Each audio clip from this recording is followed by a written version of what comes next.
Hi everyone and welcome back to my channel. I am Caspian and I read a lot of books, mainly library books. And today I'm here for my June wrap-up to start with.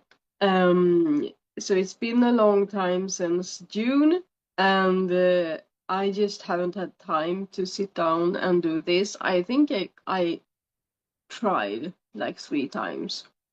But here I am.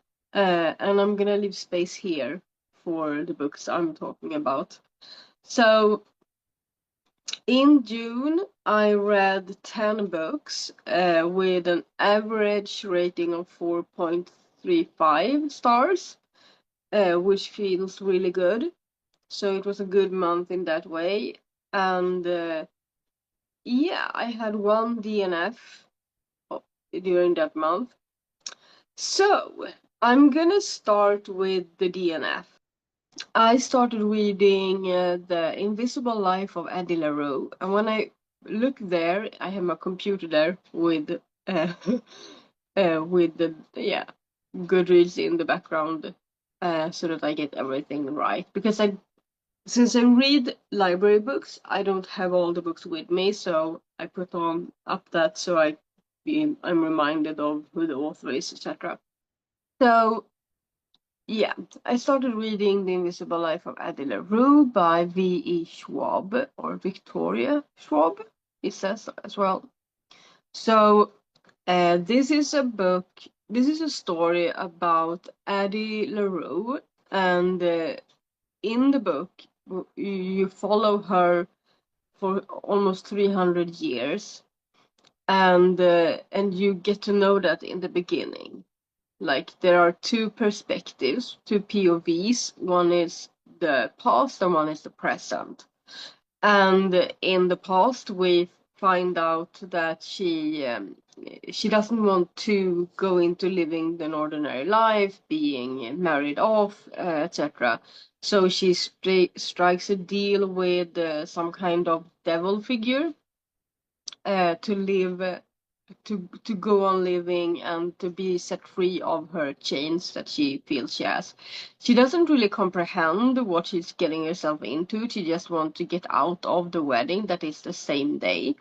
So what happens is that she ends up exchanging some things for like a possibility of living forever. And what she gives away is people's memory of her. So from the moment that she wakes up after struck this deal with the devil figure, every person she meets forgets her. So I'm not gonna go into really how that works, because if you wanna read this book, that's kinda an important part of getting to know the world building of this book, I would say. And I think that was the part that I did enjoy in the beginning, getting to understand how it all worked and getting to know Addie and getting to know that devil figure-esque person.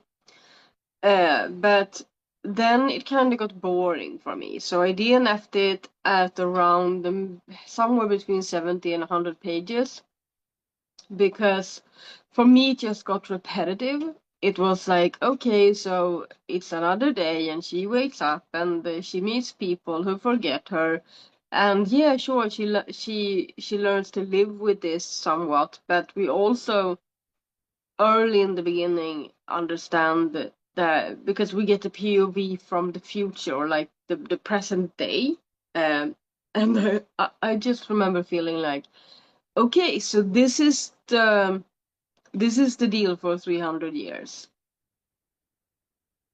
No, I'm not gonna. I didn't have I didn't have the patience for it, and I know that I have heard that she was supposed to meet some book, some person that has a bookshop or something, and he's actually gonna remember her.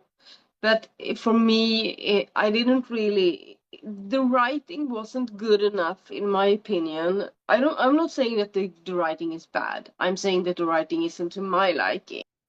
I didn't enjoy the writing style enough to be able to hold out for that event to change things up.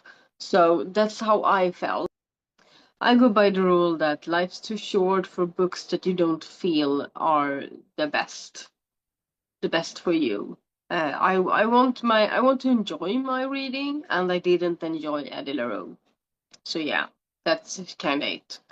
So let's go into the books that I did enjoy, or at least read during the month of June. I think I enjoyed everyone. My highest rating was 5, my lowest was 3.5. So I'd say I enjoyed the rest of the month. I did, however, start to read Addie LaRue towards the end of the month, and I got in a bit of a reading slump because of that. So I had to, by the end of the month, pick books that I knew I was gonna enjoy to get myself back on track on reading, like back on enjoying reading. So the first book that I finished in the month of June was The Grandest Game by Jennifer Lynn Barnes, and I went into this thinking it was a continuation of the Inheritance games, but it was in fact the first book in a spin-off series. So in this book we have the characters from the Inheritance games, but we have a new kind of plot line. So the female main character of the other books, Avery, she is now very wealthy, and she wants other people to have the same opportunity of solving a puzzle or going through a game to become rich, or at least have some more money. So she sets up this game on an island and puts 7 people on this island to go through. It's not trials, it's more puzzles and games, but it feels kind of trial-esque. And I gave this book 3.5 stars. And I didn't enjoy it as much as the Inheritance Games book, but I did enjoy it enough to continue this series. So the series is called The Grandest Game. So I'm waiting for the second book, but it's gonna be a while. I think Glorious Rivals, I think that's one it's called. So I enjoyed the game aspect of this book. That is what I did enjoy, and that is what I enjoyed with the Inheritance games as well. So what I didn't like was that there is a romance in this book, or like the beginnings of a romance, and I didn't like the way it unfolded and the weight the author put on trivial things. I would have liked to be less in the head of the female love interest, and because it was just a lot of these early, like, falling in love signs, almost like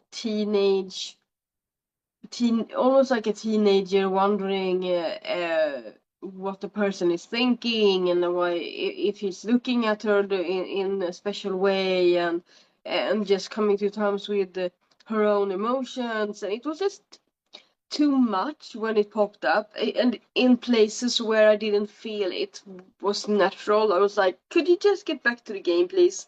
This is not, why are we doing this right now? So I think that I didn't enjoy that aspect of it, right? And I'm hoping that it will somehow be better in the next book, because if the next book has the same kind of level of anxiety around this puppy love, then I'm not gonna enjoy it. So yeah, that's where I gave it only a 3.5 stars, because I gave all of the Inheritance Games books a higher rating than that. So it was the romance that I didn't enjoy. All of the other stuff, the typical Inheritance Games aspects, that's what I enjoyed. And there were romances in the Inheritance Games novels as well, but I don't really know why this was different.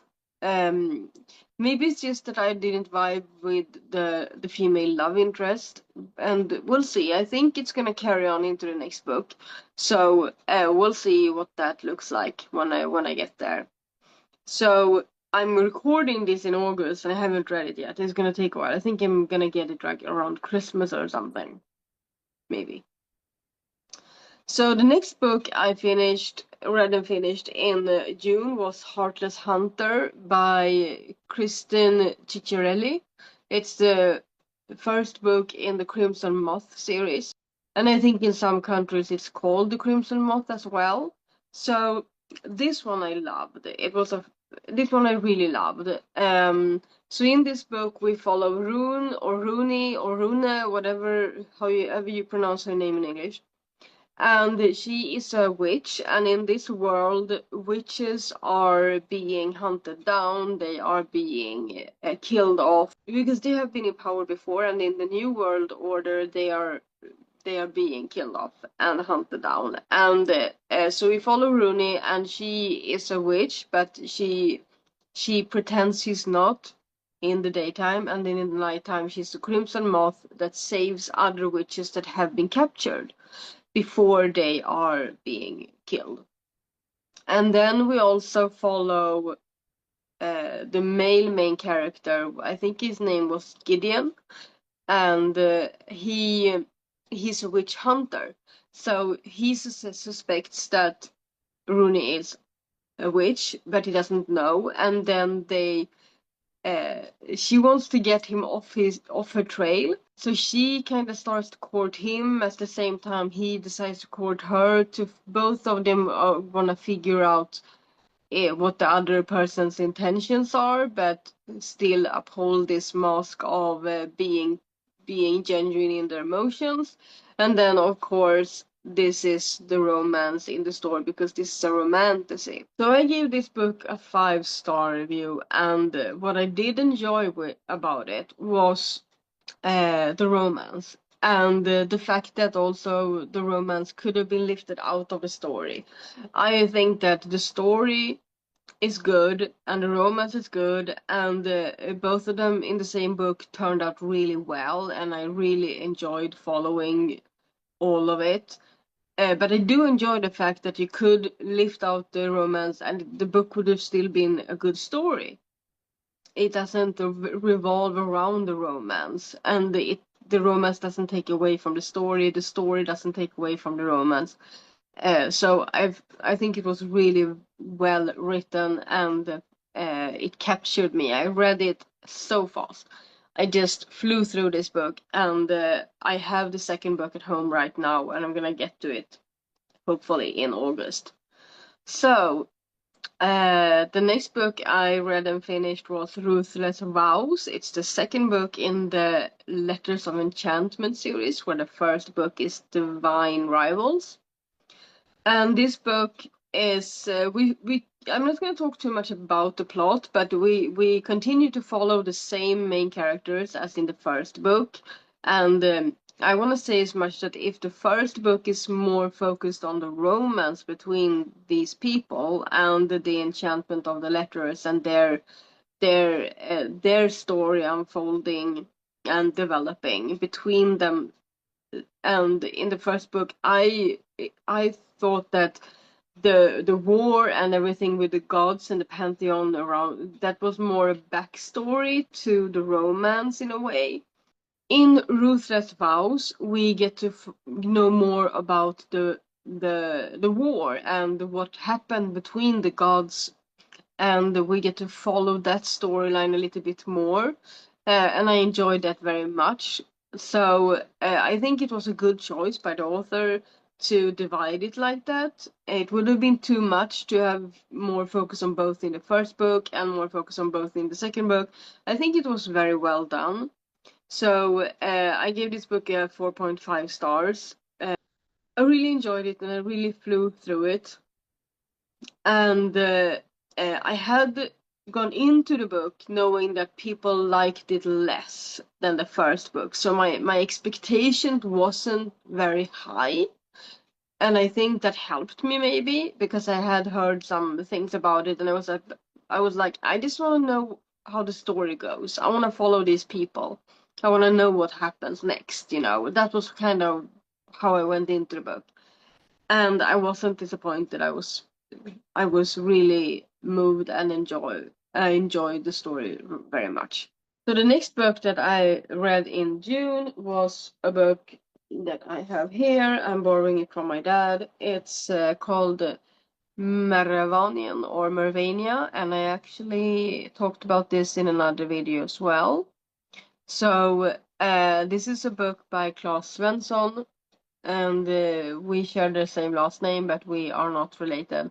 He's a friend of the family, and I read this because I wanted to read his books, and I had read another book by him several years ago, and I enjoyed it very much, so I was intrigued to read this one.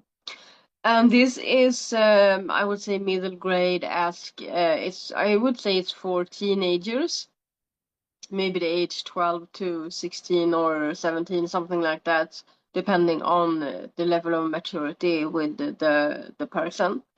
And in this book, we follow a group of young people that are witness to a killing in their school, and then they become abducted because they have been witness to this killing. And they are being taken out of the country and they are abducted all the way to Mervania, which is a country in Europe, but it's a fictive country, so it's not real. Mervania is not a real country, okay? There is a war going on between Mervania and some other countries that's supposed to be reminiscent of the conflict in the former Soviet Union. And the person that abducts these young people and take them all the way through Europe, he is a part of the resistance in this country, and we follow his cause. And so we follow these young people when they are being abducted and what they are experiencing all the way from Sweden down to Mervania. And they get to know their abductor, and they get to know his cause, and they have so many adventures along the way. It's quite short, but it's really eventful, and I think that if you are a person within the demographics of the book, I think you would enjoy it a lot. He is working on his 5th book at the moment that will come out in Sweden this fall, and I'm looking forward to reading. With this one, I read 2 of his 4 current releases. And I'm looking forward to trying the other 2 that I haven't read. They're also, one is a children's book and one is a middle grade-ish book. And then he's working on a 5th one that's coming out this fall in Sweden. So yeah, and I have a whole interview with him in Swedish that I'm gonna put up soon, hopefully. Editing takes a while. So yeah, Mervanien by Clas Svensson.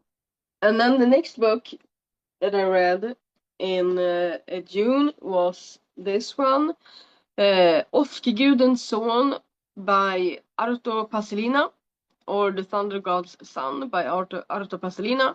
And this is by a Finnish author. I annotated a little bit. This book I bought secondhand in a secondhand store here in Sweden. And okay, so in this book we follow Rutschke, which is the Thunder God's son. He's being sent to Finland from the heavens to Finland to find out why the Finnish people no longer worship the old gods, and he's supposed to turn that trend around. So that's kind of the plot of the story, and it's so hilarious. It's so funny, and I love the humor. I loved that we get to follow Rutschke, and he has nothing. He has no idea where he's going and what Finland is or how people work and like how things function, and he's just finding his place, and he's trading places with someone else so that he gets to have a human body. And then there's this poor sucker that gets to be in Rich's body and has to hide away. And it's so funny. It's just hilarious. And I did put up a reading vlog where I read this. and I think I got a comment on that video saying that it wasn't available in English. I'm really sorry it isn't, because this is hilarious. I really enjoy this. I'm gonna definitely read more by this author. So I gave this a 4-star rating. I might even bump that up because I really enjoyed it. I don't want to read it again, and it did have some problematic language, but that's because it's written in the 1980s. So I'm actually going to put this on my R Fantasy bingo board for a fantasy written in the 80s. So the next book I read in June was Daughter of No World. So this is the first book in the War of Lost Hearts by Carissa Broadbent. And I have read a lot of Carissa Broadbent. She's one of my favorite authors, I would say. But this was my first book that didn't involve vampires. So in this book we follow Tisana, and in the beginning of the book, she's a slave. She is, I want to call her an albino, but I don't know if that was the word used in the book. But she's like really fair skinned, fair haired, and she has she has the properties of like being an albino. I don't know if that's the correct term. And she's a slave in the beginning of the book, and early on she breaks free from this slavery, and then she travels to another part of the world where she feels like she's gonna be safe, where there's gonna be a lot more people like her, because there have been people coming to visit her master earlier that has taught her a little bit about this foreign country. So she feels like that's where I should go. So this all happens in like the first few chapters of the book, that she breaks free and she starts the journey all the way there. And then we get to follow her coming there, meeting the people there, meeting Maxentarius, because when she gets there, the people want to educate her in her magic wielding. So Maxentarius gets the task of being her mentor. And this is also romantasy, so there's a relationship building between Tisana and Maxentarius. And Tisana wants to, when she knows enough, which it's so, in the beginning of the book, it's so funny. But anyway, when she knows enough, she wants to go back to the country where she came from and free all the slaves. She wants to fight for them, and she wants to start rebuilding a new society without slavery. So that's kind of the plot of the book. And we get to follow both Tisana and Maxentarius in this book. It's a dual POV. And I have come to realize that what often is the difference between romantasies that I enjoy or romance books that I enjoy and the ones I don't, is that I tend to enjoy the ones where we get both people's POVs. I want both people's I want to get in both their heads. I want to know how both of them got to where they are. So I gave this book 4 stars, and I think that's a good rating. I feel like I love it more with time, and I'm really looking forward to the next book, and I have that at home as well. So I have that at home. I will get to it hopefully in August, maybe the beginning of September.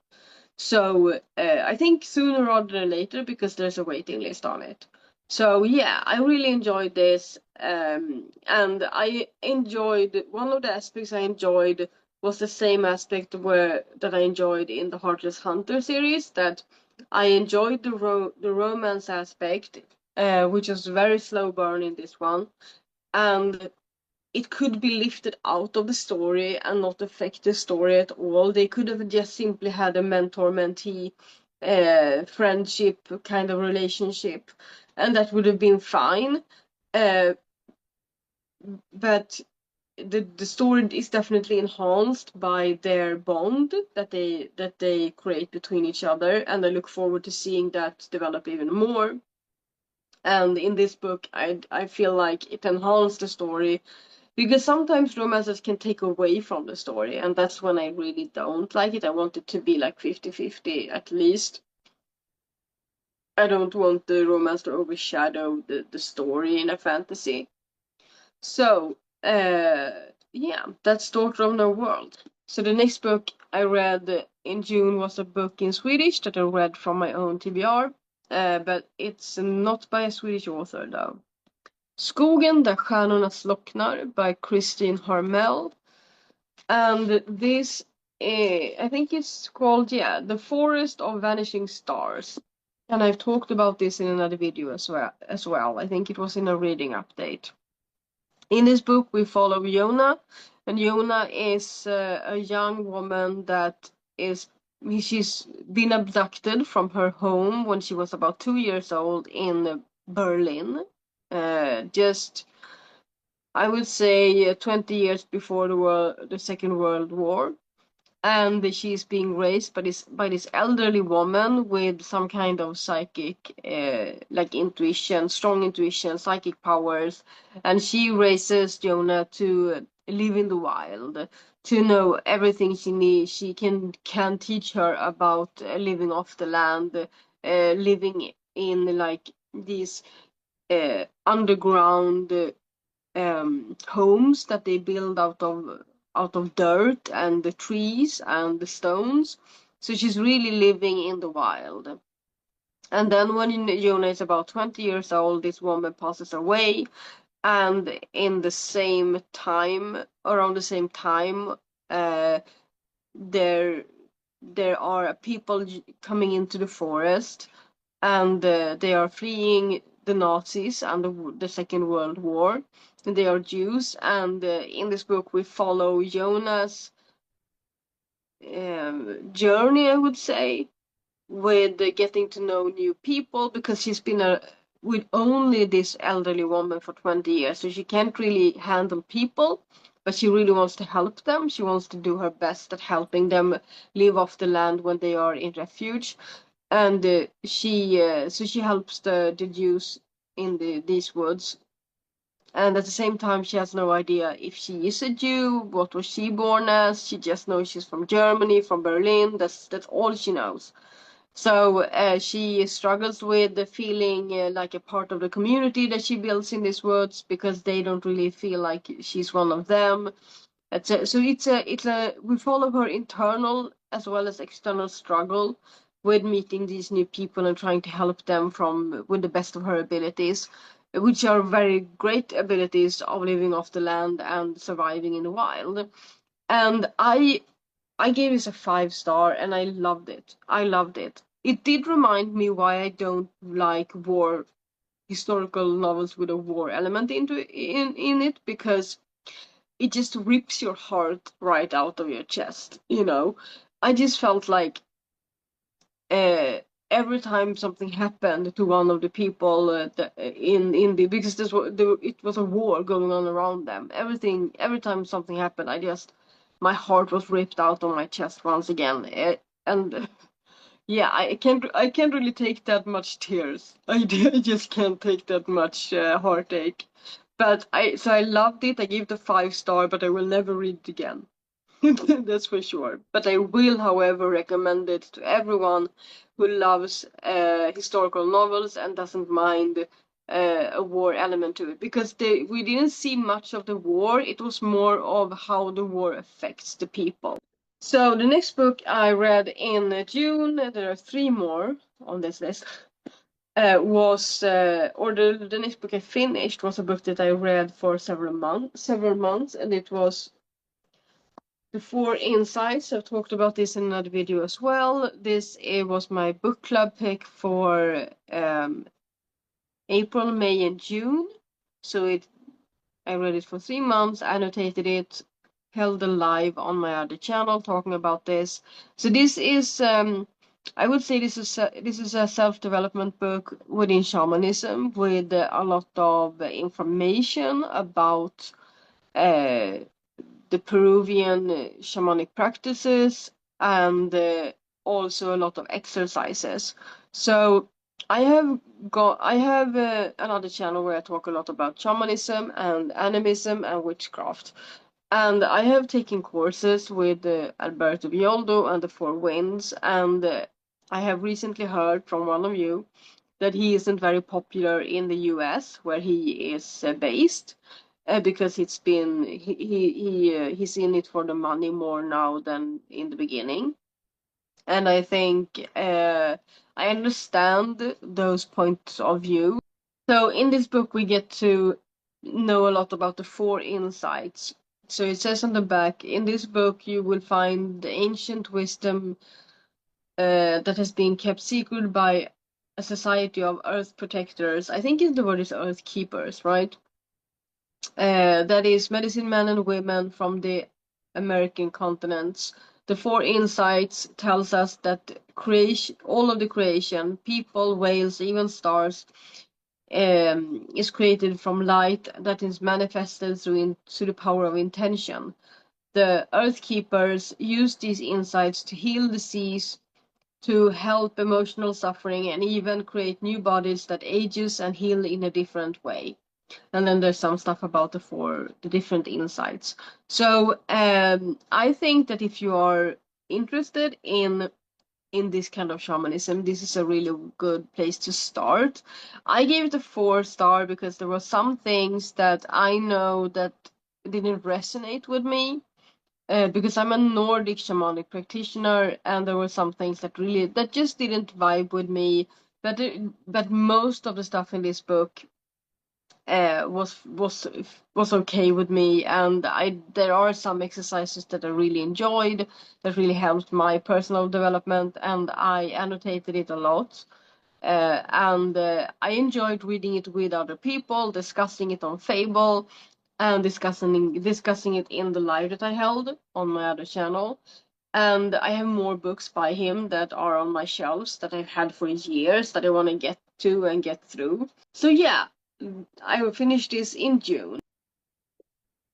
So the next book that I read in June was Arvejord by Maria Turtschaninoff. And this is a book where we follow a farm in a part of Finland that is called Österbotten. So in this part of Finland, there is a farm called Nevabacka, and we essentially follow the people on this farm. I think there's 16 generations in 400 years that we follow on this farm. In the beginning of the book, we get a glimpse of present day before going back in time. And then we follow this farm for 400 years. And then we're back in the present day at the end of the book. And it's really about just following the people on this farm, their struggles with spiritualism, Christianity, and living off the land, going from living with nature and nature cycles to getting into the modern society eventually. And it's really interesting, and it's a really interesting historical description. So I gave this book 5 stars. I thoroughly loved it. And this book also has the only LGBTQ plus representation of all of the books that I read in June, which is really funny.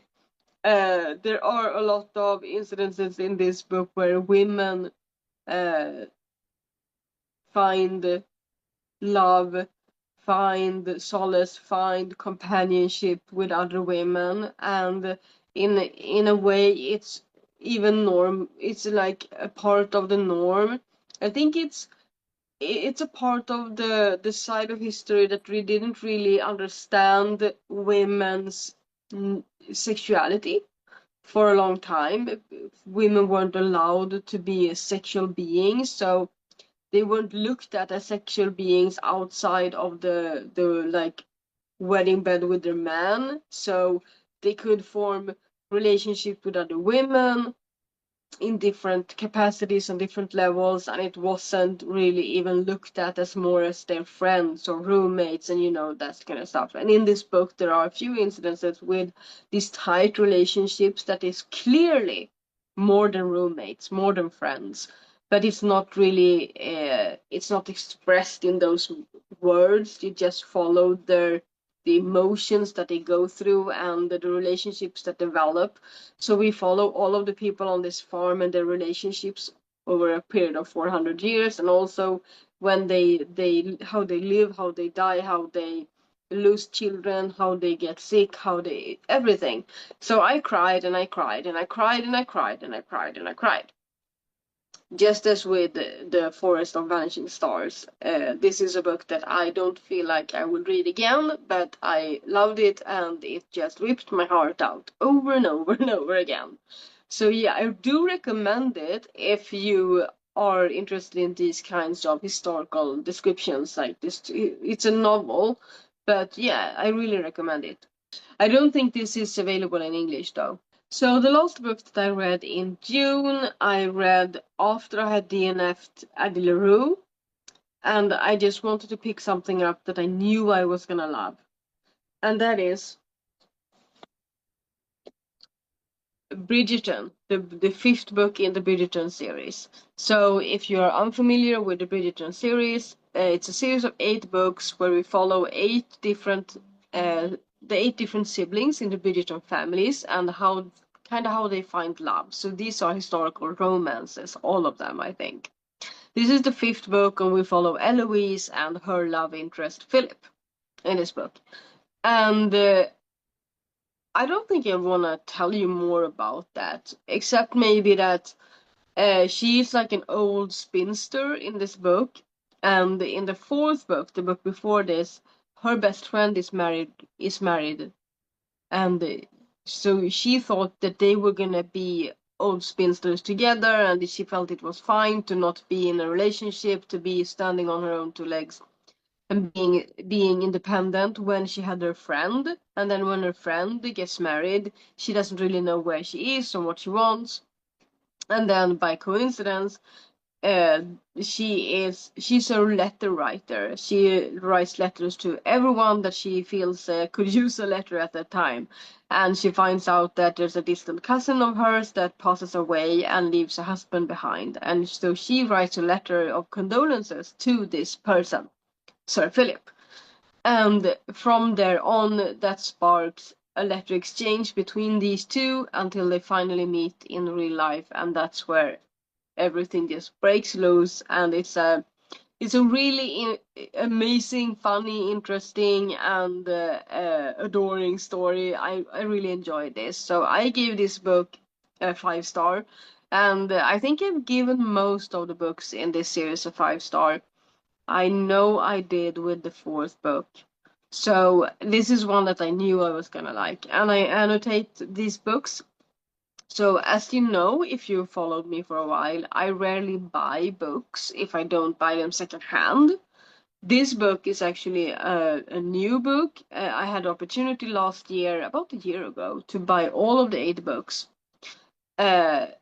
And I did so because I realized when reading the first one that I was gonna love the series. It was just right up my alley, and I just wanted them all. And my plan is to read them all before I watch the Bridgerton series on Netflix. So wish me good luck with that one. It's taken me a year to get this far because I do tend to keep these books on my shelf until I need a pick me up.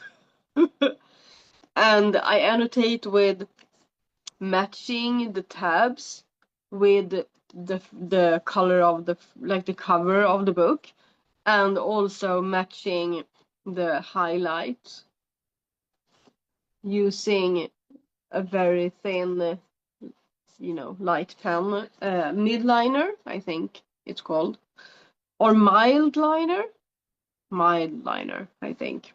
So yeah, I really enjoyed this book, and I think I've talked about a lot of my June books in different reading updates. Apart from, I did not do that with July books. I didn't really have time to do reading updates in July. So anyway, that was all of the 10 books, 2 of which were from authors that weren't Swedish or American or UK, which are the 3 most common nationalities that I read from.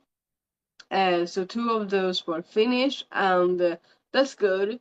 But I do want to read more outside of the box, you know. So yeah. So those were the books for June, and let me know in the comments if you have read any of these, what you thought of them, if you agree or disagree with me, and if you love Addie LaRue, I'm very happy for you. So with that said, I hope you enjoyed your reading. I try my best to do so, and I will see you soon.